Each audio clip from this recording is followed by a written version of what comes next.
Welcome to this week's episode of Luther's Large Catechism, lesson number 14, Help in Time of Need.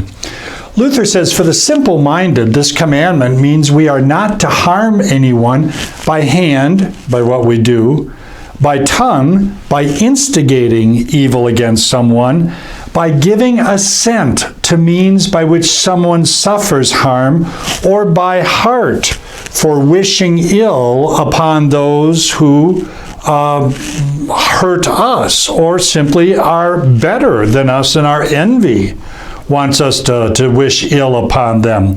Luther says, for to do evil to one who wishes and does you good is not human, but diabolical.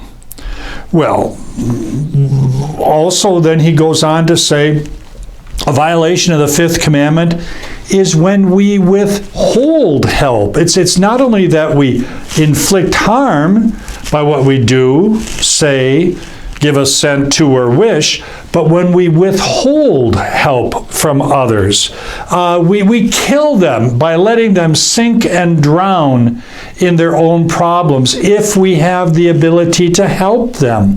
And he points us to Jesus' words on Judgment Day over the goats in the parable of the sheep and the goats. I was hungry and you gave me nothing to eat. I was thirsty and you did not give me anything to drink. I was naked and you did not clothe me. I was sick and you did not take care of me. The commandment tells us to let harm befall no man. And this brings us to the big idea.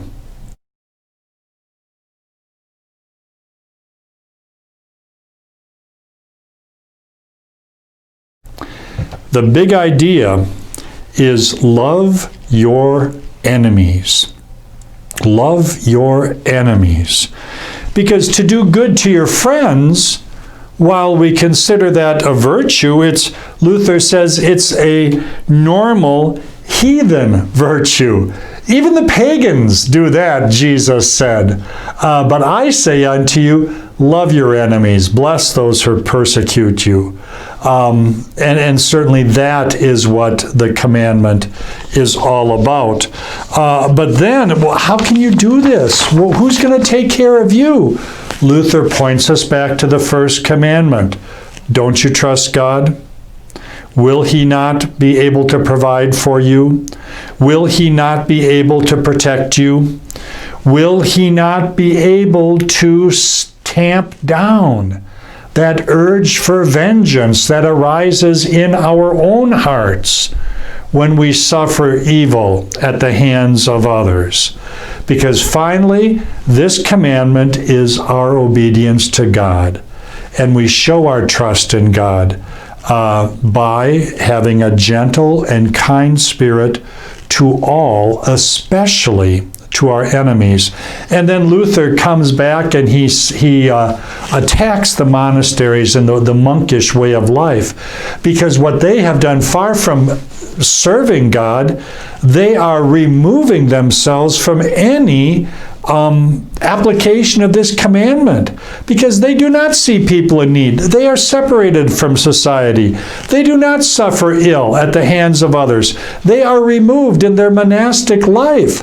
They say this is pleasing to God, and yet they remove themselves from the very arena where God says, here, your faith can display itself in how you react to the ill people do towards you, in resisting to do ill towards them and to helping in time of need.